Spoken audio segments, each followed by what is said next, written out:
Thank you. Is this working? Yes. Fabulous. So, firstly, I'd like to acknowledge all the other speakers and say you've done such a great job up here. It's not easy to get up here. All right? I'm Rachel Sheila Kan, and I'm an ecosystem architect. We'll discuss what that might look like as we go along. As he quite rightly said, I'm a sustainable fashion consultant. I'm a lecturer. I'm now a speaker. I'm also an author. That's not working.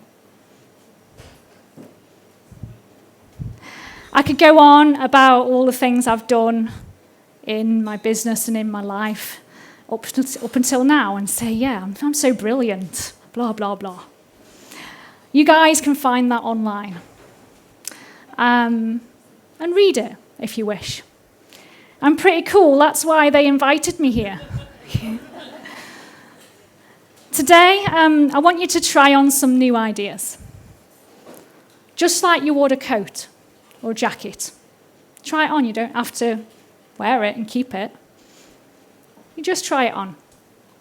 Try on new economies, new business structures, new ways of living. You don't have to understand the old system that we're in to see a new one. You live in it now and know its pain.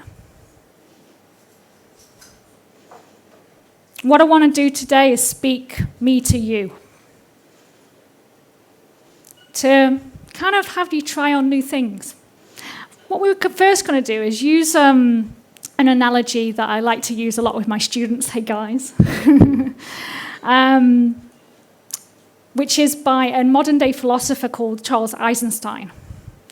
And he equates the way that we live in our economic system to a very crude game of musical chairs. Everyone's played that, right? Yeah, right? So when we lose our chair in the system that we're in right now, we lose our house, our job, or access to healthcare. The game is quite ruthless, right? Because if you're living in that kind of game, it can be quite an energetic one. One of my students, when I play the real game of musical chairs, said, "Can I elbow people out of the way?" Right? So it creates this competitive landscape. So I have people try on a new game. What would it look like if there was always a chair for someone? Maybe there's chairs for 20 or 30 people in one space. There's chairs for people with short legs like me, or for people with long legs. There's chairs for people who like soft seats or hard seats. In that game, there'd be a lot more collaboration, right? You'd have people swapping chairs because they wouldn't want to hold on to the jobs that they have already, knowing that the chair didn't actually fit them. And you'd say, I can swap that. That's all good. So try that on. In the old system, holding on to a job, even if it's uncomfortable, not being seen or heard, or just generally feeling like there's something wrong. I think everyone's experienced that in their jobs. This is the dissatisfaction that we breathe in every day. And you might say, okay, that's just how it is, Rach. But I beg to differ. Really, until lockdown and beyond, it was still about me. I was still playing that first game of musical chairs. Who was I being? What could I create? How might I help? That's all good, though it ended up with me running around, saving the day, being a hero, right? Out of steam. However, we all know that heroes are only in Marvel comics. it's not really sustainable in real life for one person to try and save the world.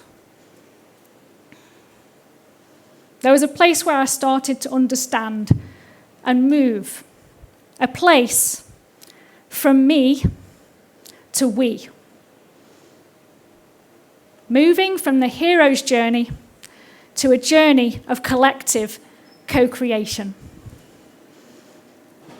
That I can facilitate, but that power of coming together can be so much more impactful. So the current system had us living in fear. That was my conclusion. We'd been living in a place systems-wise that was designed for a whole other time zone. One of industrialization, of linear paths, set for a time that doesn't really suit us now. We still try to live in it when it clearly doesn't work for us. We live in a world of separation. What do I mean by that? Most people are separated from each other. Real connection. Understanding. Asking, how is my neighbour? How is my colleague? How is my friend? We've been taught that competition is a good thing, even healthy. We are separated from our world. In ancient cultures, they might have asked, how is my mountain? How is the stream? Knowing that the health of their environment was the health for them. Try on that we can reconnect in such a profound way that it actually shows up sometimes in a bodily response.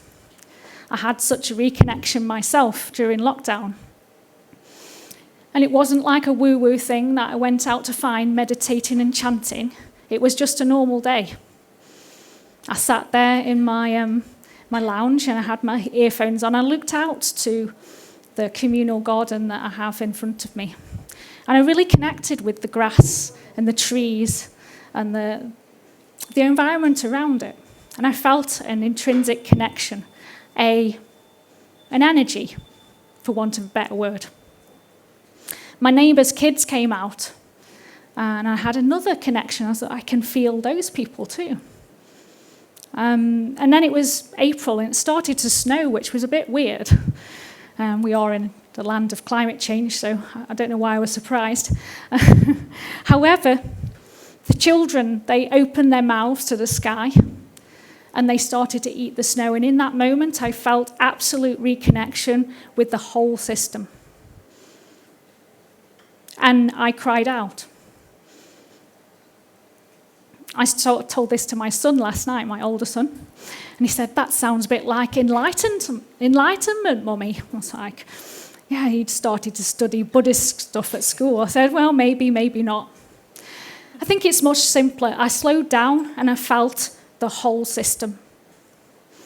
After that experience, I felt a huge need to be closer to nature, to feel its touch every day, and also to reach out and really be with others. Throughout my studies, and I'm really quite a weird super geek under this fashionable exterior, I learned about applying nature's systems to business strategies and structures. I loved this idea and sparked a conversation from my fellow professor friends, one at the back with the camera over there, where we mused on how we could apply permaculture values to a business structure. Bit weird, we thought, but okay, let's try that on. Turns out we're not unique in our thinking. And living systems theory has been out there for many years, creating ripples for all to use, probably over about 40 or 30 years.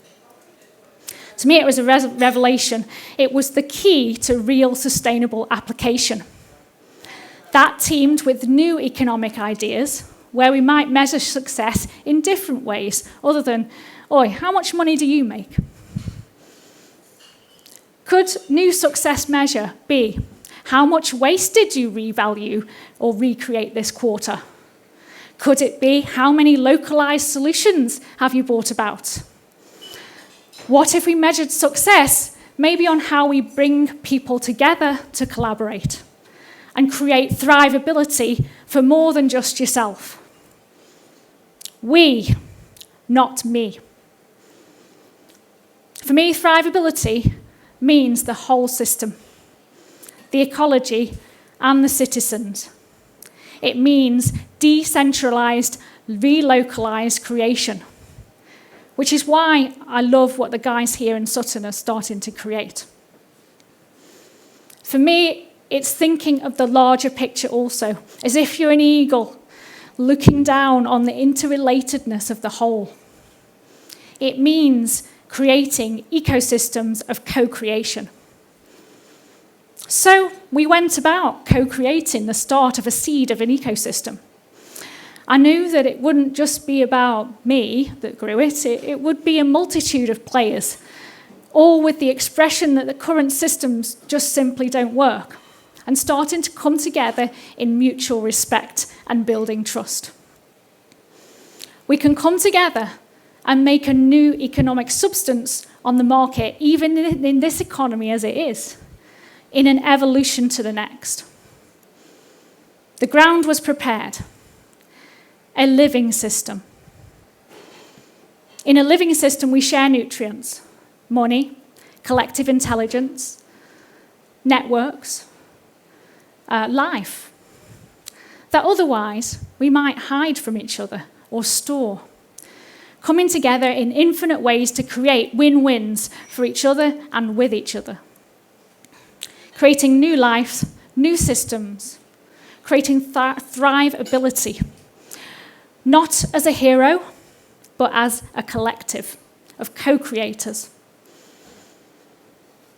Let's try on living in new terms that we co-create. A living, breathing system that is for we, not me. Thank you. Thank you so much.